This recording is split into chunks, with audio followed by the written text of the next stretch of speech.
What if I told you that in 2019, the world's most feared combat instructor was humiliated in front of 17 elite military delegations not by a faster punch, but by a dance? Israeli Krav Maga master Avi Goldstein openly mocked the fluid, traditional movements of Filipino blade fighting as useless performance, only to be left speechless when the dance he ridiculed proved to be a lethal masterclass in geometric precision. In a high-stakes demonstration that shocked the global martial arts community, the humble Carlos Mendez dismantled modern military logic with ancient warrior wisdom that looked effortless yet proved unstoppable. Subscribe to this channel as we dive deeper into this story. The training facility in Tel Aviv fell silent. It was March 2019 and Israel's premier combat training center had gathered the world's most respected martial arts instructors for the International Close Quarters Combat Symposium. Military trainers from 17 nations filled the observation hall, each representing their country's most elite fighting systems. Among them stood Avi Goldstein, Israel's most decorated Krav Maga instructor. At 42 years old, 61, and 195 pounds of pure muscle, Avi had spent 25 years perfecting Israel's legendary combat system. He trained Israeli Defense Forces elite units, consulted for international security agencies, and authored 3 books on practical combat that were required reading in militaries worldwide.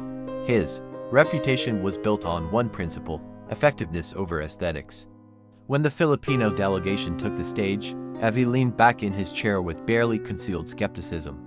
Carlos Mendez, a 38-year-old Filipino Eskrima master, stood at 5 feet 9 and 165 pounds, seemingly small compared to the other instructors present. Carlos wore a simple black training uniform, and beside him lay an array of training blades and sticks that represented centuries of Filipino warrior tradition. Today, I'll demonstrate the principles of Filipino blade combat. Carlos began in accented English, specifically the integration of a scoff cut through the room like a knife. Every head turned, Filipino knife fighting. His voice carried the authority of decades. With respect, Mr. Mendez, we're here to discuss combat systems that work in real-world scenarios. What you're about to show us, these elaborate stick patterns, these flashy blade demonstrations, they look impressive in exhibitions, but against a trained opponent, against someone who actually wants to kill you. He shook his head. It's dance, not combat. The room erupted in uncomfortable murmurs. Several instructors shifted in their seats. Some nodded in agreement with A's assessment. Others looked toward Carlos, waiting for his response. Avi continued standing now, commanding the room's attention. I've spent my entire career stripping away the unnecessary. Krav Maga works because it's brutal, direct, efficient. No forms, no Carter, no performance. You attack the body's vulnerabilities. You neutralize threats. You survive. These Filipino systems, he gestured dismissively toward Carlos's weapons. They come from a different era, village warfare, tribal conflicts. They worked against opponents with similar weapons and similar training, but modern combat. He pointed to diagrams on the screen behind him, showing Krav Maga's direct line attacks. You need systems designed for today's threats, not historical reenactments. The Australian Special Forces instructor 2 rows back nodded. Avi has a point. We've analyzed dozens of traditional martial arts. Most don't translate to modern combat scenarios. Carlos stood quietly through the entire dismissal, his expression calm, almost serene. What the room didn't know was that Carlos came from a family that had preserved Filipino martial arts for 7 generations. His great-great-grandfather had been a warrior during the Philippine Revolution. His grandfather had taught combat to Filipino guerrillas during World War II. His father had been a police instructor who'd used a screamer in hundreds of real encounters. Carlos had heard this dismissal before, in every international forum, at every military demonstration. Traditional Filipino martial arts were labeled as performance, cultural dance, impractical. What these modern instructors didn't understand was that Filipino blade combat had evolved through constant testing, not in judos or training halls, but in actual life and death encounters spanning centuries. Mr. Goldstein. Carlos finally spoke, his voice steady and respectful. I understand your skepticism. Krav Maga has earned its reputation through effectiveness. I would never dispute that. He paused, meeting Avi's eyes. But perhaps effectiveness can take different forms. Perhaps what appears flashy to an untrained eye is actually the result of understanding blade dynamics at a level that goes beyond simple direct attacks. His expression showed polite condescension. Blade dynamics, Mr. Mendez, a knife fight lasts seconds. You need to disable your opponent before they disable you. Everything else is academic. Then perhaps, Carlos said calmly, we should test these principles practically, not in theory, not in debate, in demonstration. The room went completely silent. A challenge, I's eyebrow raised. You're suggesting we face off, not a fight. Carlos clarified.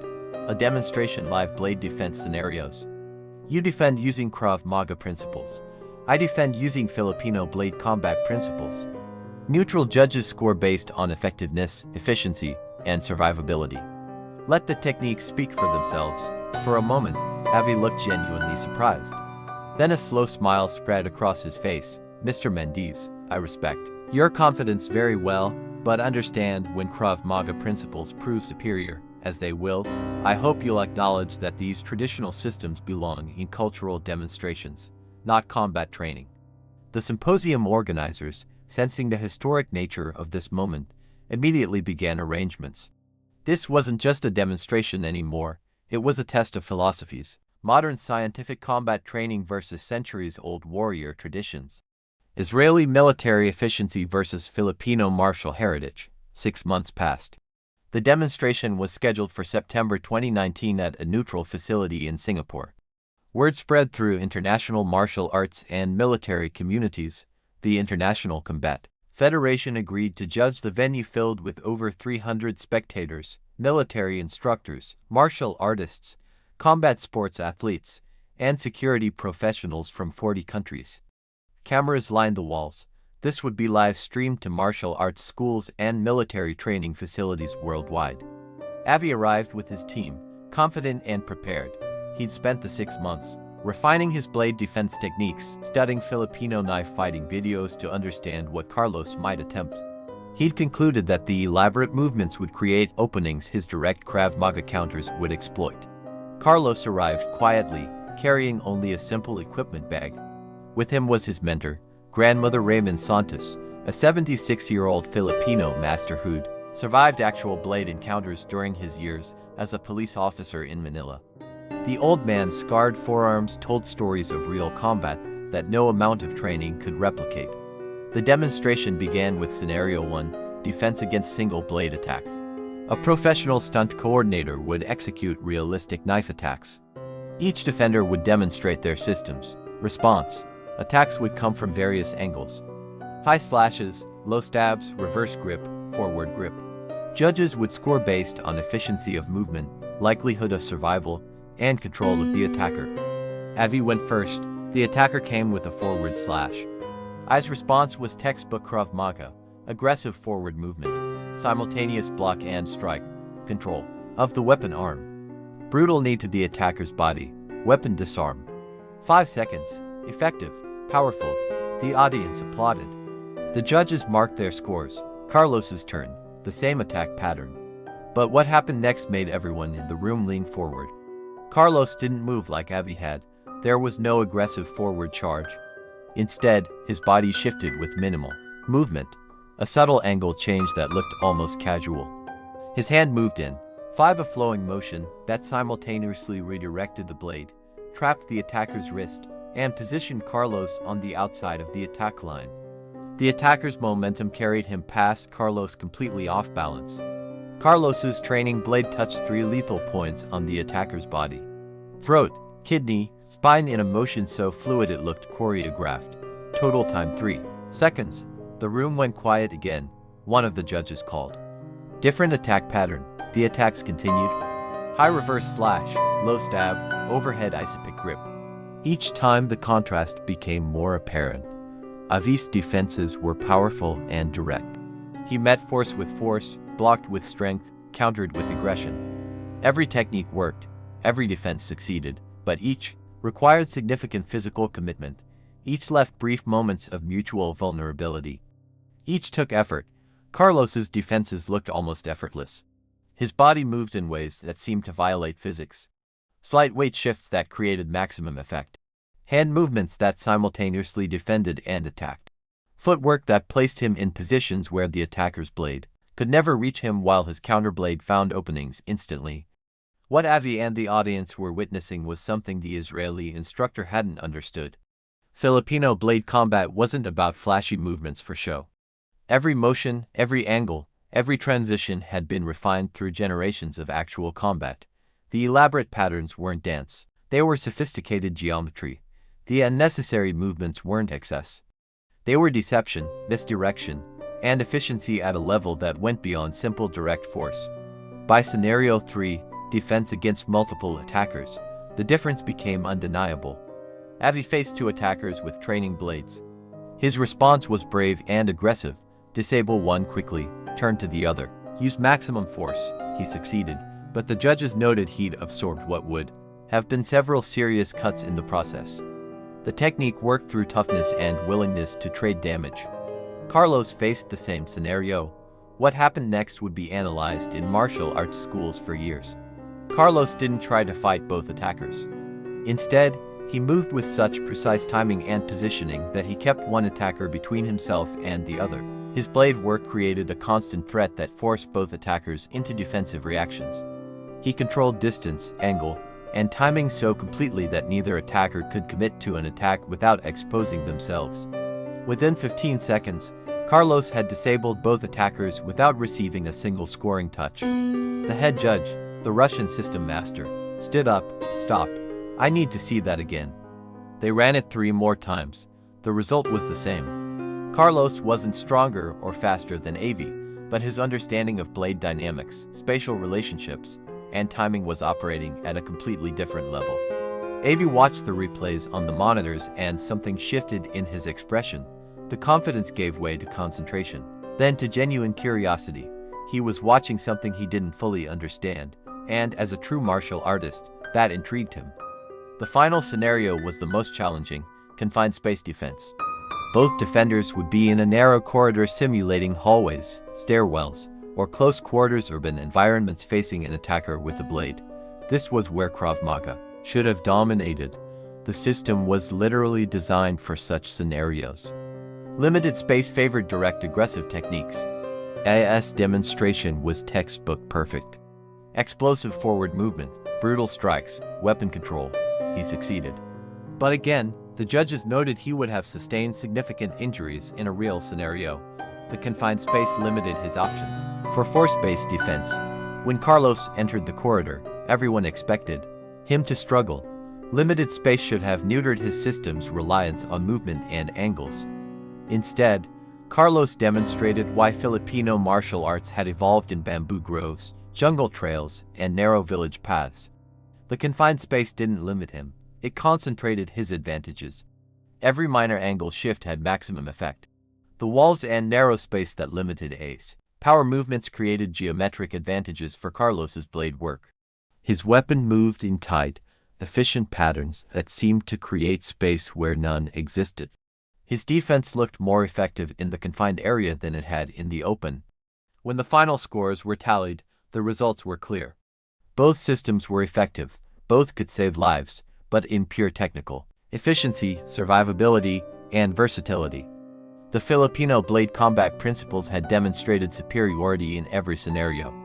The room sat in stunned silence as the judges announced their decision. Then Avi Goldstein did something that elevated him beyond just being a skilled fighter. He became a true martial artist. He walked across the demonstration floor to where Carlos stood. Every eye in the venue watched. "Carlos," Avi said loud enough for everyone to hear. "I was wrong, completely wrong." He extended his hand and Carlos took it. "I called your art flashy demonstration. I dismissed it as cultural performance, but what I witnessed today." He shook his head with genuine humility. "That was the most sophisticated close-quarters combat system I've ever encountered." The room erupted in applause, but Avi raised his hand for silence. "I need to explain something to everyone here. I didn't lose because Carlos is better than me. I lost because my understanding was limited. I've spent 25 years mastering one approach to combat, the direct approach: force, aggression, efficiency, and that approach works. But watching Carlos today, I realized that efficiency isn't just about being direct. Sometimes, The most efficient path is the one that uses geometry, timing, and understanding at such a deep level that force becomes almost unnecessary. He turned back to Carlos. Your ancestors who developed this system, they weren't performing. They were solving problems that took my system hundreds of years and modern scientific analysis to approach, and in some ways, they solved them better. Carlos bowed respectfully. Master Avi Krav Maga is excellent for what it was designed to do. My art comes from different circumstances, different needs. They're not better or worse. They're different solutions to the same problem, survival. But Avi shook his head. No, Carlos, be proud of what you demonstrated today. This wasn't just technique. This was art and science, combined at the highest level. And it came from your culture, your heritage, your ancestors' wisdom. The world needs to understand that traditional martial arts aren't historical curiosities. They're repositories of sophisticated knowledge that we're still learning to appreciate. The video of this exchange went viral. Within a week, it had been viewed over 200 million times. Martial arts schools worldwide began reaching out to Filipino instructors. Military training programs started investigating Filipino blade combat principles. Security training me's requested Filipino martial arts consultants. The International Combat Federation officially recognized Filipino martial arts systems for military and law enforcement training certification, something they'd never done for any traditional martial art before.